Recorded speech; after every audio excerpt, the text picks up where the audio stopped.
So what I did here is I have turkey meat. You can also use beef. Doesn't matter. I already had beef in my chili last week, so I didn't want more. And I seasoned this with French onion soup seasoning. Simply Organic is gluten-free. And then I went ahead and greased my pan. And I'm adding my burger. I shaped mine weird. I don't shape it exactly in a circle because I use bread for the bun. And then turn your stove on and let's get that cooked. We're going to move on to the onion rings next. Take an onion. I have a very small one because not doing a large batch. I'm just doing enough to put on my burger.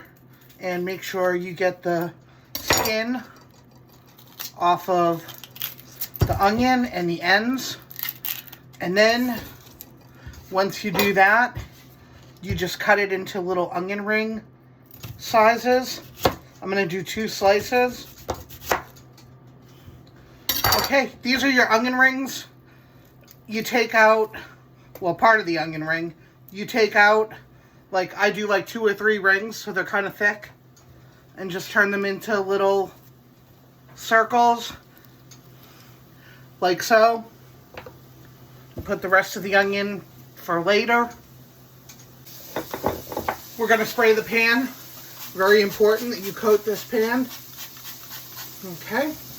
And then I usually use cheddar, but I'm running out, so I also have a Mexican blend. And I'm just going to mix that up a little. So do a pile of cheese big enough to fit your onion ring. Just kind of spread that out. And just so you know, these are usually, these are keto onion rings, but they're gluten-free also, and they taste delicious. You can eat them plain on the side. So yeah, I knew I was going to run out of cheddar. So I'm going to go in with the Mexican cheese that I have a little bit of also. The cheddar is the best, but don't worry about it. Just make like your little piles. Yeah, you can eat these plain and dip them in sauce. Any sauce will do. They're very delicious. Take your rings and the bigger circle. I'll put the bigger rings in. This is a smaller circle. And there we go.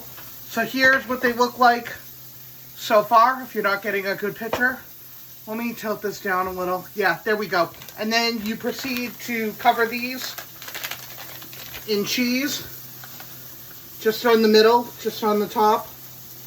You don't have to spread the cheese around. Just get it over the top so it's covered. Cook these until the onion is soft. So you just want to cook, the way I check is with a fork. And so you just want to cook these until the onion is soft. The next step is assembling the burger. And I have a surprise. I made homemade guacamole. Oh God, that looks so good. I am sorry, but this is even better than the last time I made it. But I do have a video of how to make my guacamole recipe that's more of like just a classic, like delicious guacamole. And then we're gonna go over here. And oh no, you know what? The next thing is the onion rings, and you can pick them right up and layer them on your burger. These got a little crispy. I did them in the toaster oven, so they got a little crispy because the toaster oven cooks different than the regular oven. They're definitely not as crispy in the oven. So if you don't like a crispy shell, then go ahead, and I recommend doing them in a larger, oven. And then I'm going to put my burger. Remember, we season this with, how am I going to even eat this? With French onion seasoning. I don't know how I'm supposed to eat this. This is getting really big. And then tomato. And that is our burger. The key here with gluten-free is to make it so flavorful that you don't even notice that the gluten-free bread kind of stinks. Because we all agree gluten-free bread is not as good as a real gluten bun. But if you make your food loaded with flavor and ingredients, you will enjoy eating gluten-free again.